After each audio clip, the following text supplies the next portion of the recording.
بسم اللہ الرحمن الرحیم۔ دوستو، ایک آدمی کی بڑی تمنا تھی کہ شیطان سے میری ملاقات ہو اور اس سے بات کروں۔ ایک بار اس کی ملاقات شیطان سے ہو ہی گئی۔ اس آدمی نے دیکھا کہ شیطان کے پاس بہت سے جال ہیں۔ اس آدمی نے پوچھا، تم کون ہو؟ کہنے لگا، میں شیطان ہوں۔ اس آدمی نے جالوں کی طرف اشارہ کرتے ہوئے پوچھا کہ یہ سارا کچھ کیا ہے؟ کس لیے لادے پھرتے ہو؟ شیطان کہنے لگا کہ یہ پھندے ہیں اور جال ہیں جن میں میں کچھ لوگوں کو جکڑتا ہوں۔ اس آدمی نے پوچھا کہ میرے لیے کون سا جال ہے؟ شیطان کہنے لگا کہ تیرے لیے کسی جال کی ضرورت نہیں ہے۔ اس نے کہا، واہ، میں ایسا بھی جاہل نہیں ہوں کہ جال کے بغیر ہی تیرے ہاتھ آ جاؤں۔ شیطان نے کہا، اچھا دیکھ۔ اتنا کہہ کر شیطان وہاں سے چلا گیا اور بات آئی گئی ہو گئی۔ اس کے بعد وہ آدمی اپنے گھر کی طرف روانہ ہوا۔ راستے میں ایک دریا تھا۔ جب وہ دریا کے کنارے پہنچا تو ناؤ جا چکی تھی، لہٰذا اس نے فیصلہ کر لیا کہ یہ دریا تیر کر پار کر کے جاتا ہوں۔ جب وہ آدمی دریا میں اترنے لگا تو اس نے دیکھا کہ دریا کے کنارے ایک بڑھیا جو ہڈیوں کا ڈھانچہ بن چکی ہے، لاٹھی لے کر بیٹھی رو رہی ہے۔ آدمی نے پوچھا، اماں جان کیا ہوا؟ کہنے لگی کہ مجھے دریا کے پار جانا ہے، ناؤ جا چکی ہے، یہاں رات گزار نہیں سکتی، میرے بچے گھر میں اکیلے ہیں اور میں یہاں اکیلی ہوں۔ اے آدمی، تو مجھے بھی کس طرح ساتھ لے چل، میرے بچے تم کو دعائیں دیں گے۔ اس نے کہا، میں تجھے کیسے لے کر جاؤں گا؟ اس بڑھیا نے کہا کہ بیٹا، میں تو ہڈیوں کا ڈھانچہ ہوں، تو مجھے کندھوں پر اٹھا کر لے جا سکتا ہے۔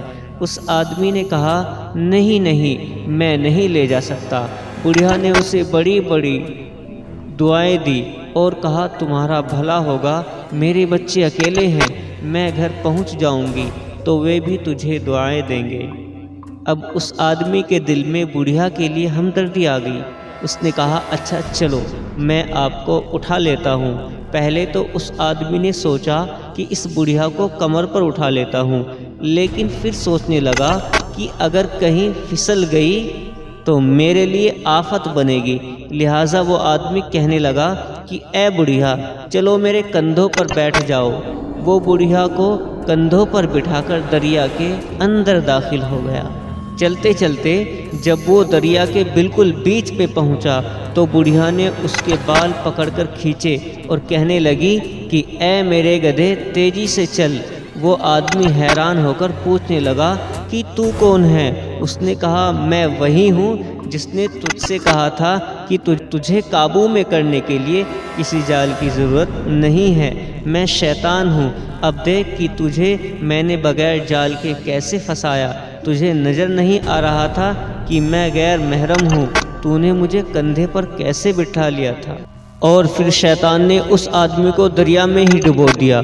اس آدمی کی قسمت کہ اس نے کسی طرح تیر کر اپنی جان بچائی، لیکن اسے یقین ہو گیا کہ شیطان انسان کو کسی بھی صورت میں آ کر دھوکہ دے سکتا ہے، اس لیے انسان کو کبھی اپنے آپ پر بھروسہ نہیں کرنا چاہیے اور شیطان کی طرف سے کبھی غافل نہیں ہونا چاہیے اور اللہ سے توبہ استغفار کرتے رہنا چاہیے۔